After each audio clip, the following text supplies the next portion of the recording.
श्री शिवाय नमस्तुभ्यम, हर हर महादेव, जय महाकाल, जय माता रानी। कैसे हैं आप सभी लोग? देखिए, आप सभी को पता है आषाढ़ मास के गुप्त नवरात्रों के बहुत ही विशेष दिन चल रहे हैं और अब आ गया है इस गुप्त नवरात्रि का शनिवार का दिन। पूज्य गुरुजी ने कहा, जो व्यक्ति, जो स्त्री, जो नारी पीपल के पेड़ पर मात्र 7 गांठें लगाकर अपने हृदय की बात, अपनी मनोकामना भोले बाबा से कह देगा तो वो चाहे जो मांगे उसे वो सब कुछ मिलेगा। पूज्य गुरुजी की कथा से सुनकर के और समझ करके पूरे उपाय को बड़े ही आसान भाषा में आपको बताऊंगा, परंतु उससे पहले आप सबसे एक छोटी सी प्रार्थना।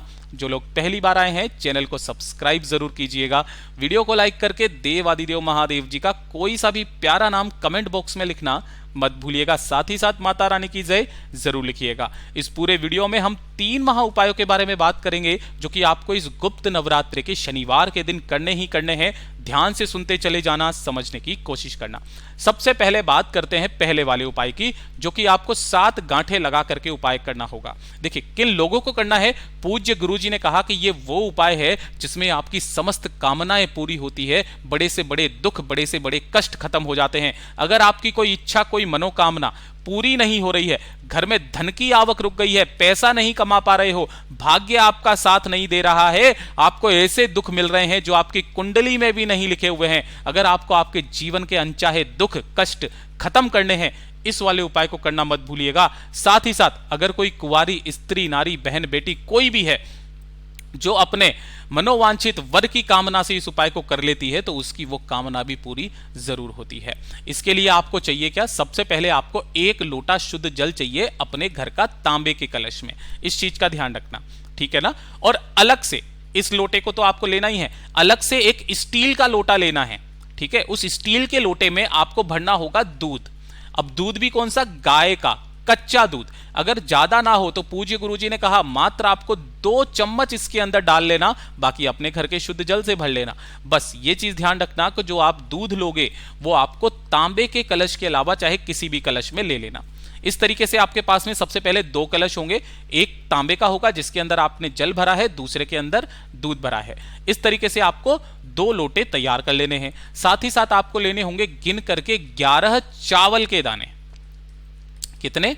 11 चावल के दाने। और जो भी चावल के दाने लोगे, जो दूध का कलश आपने लिया है उस दूध वाले कलश में अपनी कामना कह करके डाल देना है, ठीक है ना? इन दोनों के साथ में कोशिश हो सके तो एक आटे का दीपक गोल बाती का तैयार कर लेना और एक ले लेना लाल फूल। पूज्य गुरुजी ने कहा गुप्त नवरात्रों के अंदर ये जो गुड़हल का लाल फूल होता है, अगर ये मिल जाए तो इसे छोड़ना नहीं है। इस लाल फूल को भी दूध वाले कलश के अंदर ही डाल देना है और एक लेनी होगी आपको मोली या कलावा, ठीक है? मोली मिल जाए मोली ले लो, कलावा मिल जाए कलावा ले लो। कितना लेना है? अपनी लंबाई के बराबर, जितनी आपकी लंबाई है ना उतनी लंबाई के बराबर तक का।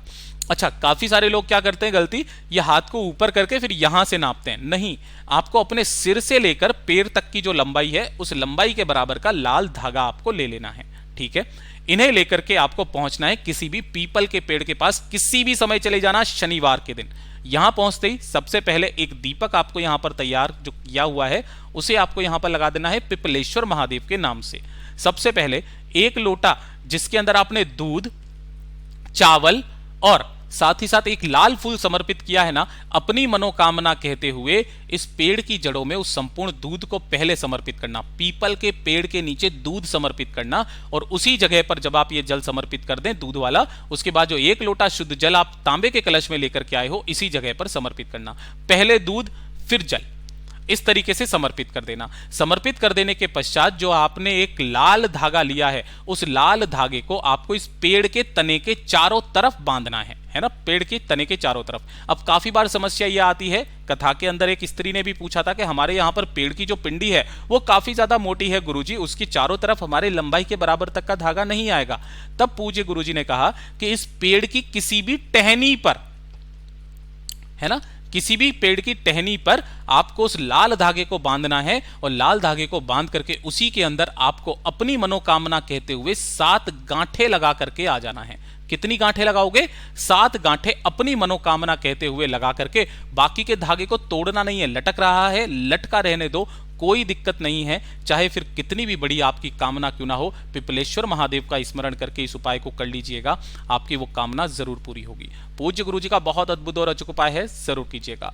बात करते हैं दूसरे वाले उपाय की। अब अगर आप पहला उपाय कर सको तो बहुत अच्छी बात है, नहीं कर सकते हो तो ये दूसरा वाला उपाय भोले बाबा की शिवलिंग पर करना मत भूलिएगा। अगर आपकी किस्मत आपका साथ नहीं दे रही है, दुर्भाग्य आपका पीछा नहीं छोड़ रहा है, ठीक है, भाग्य आपका बहुत ज्यादा विपरीत चल रहा है, साथ ही साथ घर में बिल्कुल भी सुख शांति समृद्धि नहीं है, क्लेश आपके जीवन में बहुत ज्यादा मचा हुआ है, इतना कि आपको घर में जाने का मन नहीं करता। छोटी छोटी सी बातों पर अगर आपके घर में क्लेश हो रहा है, जीवन में धन नहीं कमा पा रहे हो, समस्या पे समस्या आती चली जा रही है, दुख के आंसू आपके सूखने का नाम नहीं ले रहे हैं, तो एक छोटा सा उपाय कर लीजिएगा। इस वाले उपाय का क्रम पूज्य गुरुजी ने बताया, हफ्ते का एक दिन फिक्स करके उसी दिन इस उपाय को करना स्टार्ट कर दीजिए। केवल हफ्ते का एक दिन आपको करना है। 1 लोटा शुद्ध जल अपने घर का लेना तांबे के कलश में। इसी के साथ में आपको लेने होंगे 5 पीपल के पत्ते जो कहीं से भी खंडित कटे फिटे ना हो।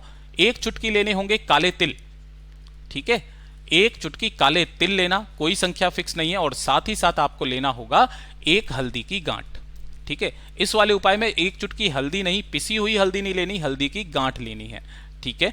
ये जो तीनों चीजें ली है, इन तीनों चीजों को आपको इसी कलश के अंदर डाल लेना है, ठीक है। 5 पीपल के पत्ते, काले तिल और 1 हल्दी की गांठ।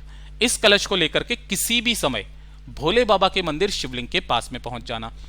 उत्तर दिशा नॉर्थ डायरेक्शन की तरफ मुख करके खड़े हो जाना, दोनों हाथों में उस कलश को पकड़ना और अपना नाम और गोत्र बोल करके इस संपूर्ण जल को शिवलिंग के ठीक ऊपर समर्पित करना। ओम नमः शिवाय, श्री शिवाय नमस्तुभ्यम का स्मरण करते हुए अवधूतेश्वर महादेव के नाम से, पहले भी मैं ये उपाय बता चुका हूं, अवधूतेश्वर महादेव के नाम से इस संपूर्ण जल को समर्पित करना।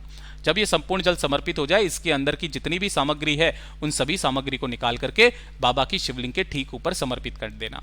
2 मिनट यहां पर बैठ करके बाबा से निवेदन और कामना करना, जिस कामना की पूर्ति के लिए आप आए हो। और यहां पर जो आपने 5 पीपल के पत्ते रखे हुए हैं, उन 5 पीपल के पत्तों को उठाना, उनके ऊपर लगे हुए जल की जो छींटे हैं वो आपको अपने ऊपर मार लेना है और मार करके वापस आपको शिवलिंग पर समर्पित नहीं करना। माता अशोक सुंदरी जो कि महादेव की सबसे छोटी सबसे प्यारी पुत्री हैं, उन माता अशोक सुंदरी के स्थान पर उन 5 पीपल के पत्तों को रख करके अपनी कामना बोल करके जो व्यक्ति आ जाता है ना, उसके बाद मेरा बाबा उसके सारे कष्टों को हर लेता है। पूज्य गुरु जी का बहुत अद्भुत और अचूक उपाय है, जरूर कीजिएगा। अब बात करते हैं तीसरे वाले उपाय की। देखिए तीसरा वाला भी जो उपाय है ना, ये किन लोगों को करना है कि अगर आपको शनि महाराज जी के कारण कोई बड़ा भारी रोग हो गया है, शनि दोष आपके जीवन में चल रहा है, किसी तरीके की कोई 7.5 लगी हुई है, जिसकी वजह से आप जीवन में उन्नति नहीं कर पा रहे हो, तरक्की नहीं कर पा रहे हो, आपकी तरक्की कहीं पर रुकी हुई है, अच्छे काम करते करते बुरा हो जाता है,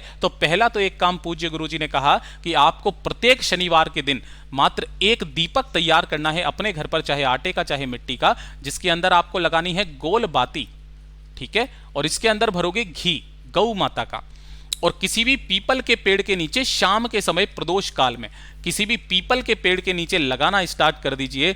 उसी पल से आपको कोई दोष आपका आड़े नहीं आएगा, आप जीवन में हमेशा तरक्की करोगे। और अगर आप जीवन में कुछ कर नहीं पा रहे हो, बहुत कुछ सोच करके रह जाते हो, आइडिया बहुत आते हैं, ये भी कर लूं, ये भी कर लूं, ये भी कर लूं, लेकिन कुछ कर नहीं पा रहे हो, जीवन में किसी का साथ नहीं मिल पा रहा है, दुनिया वाले ताने मार रहे हैं, सब कुछ किया, तो एक छोटा सा काम शनिवार के दिन करना।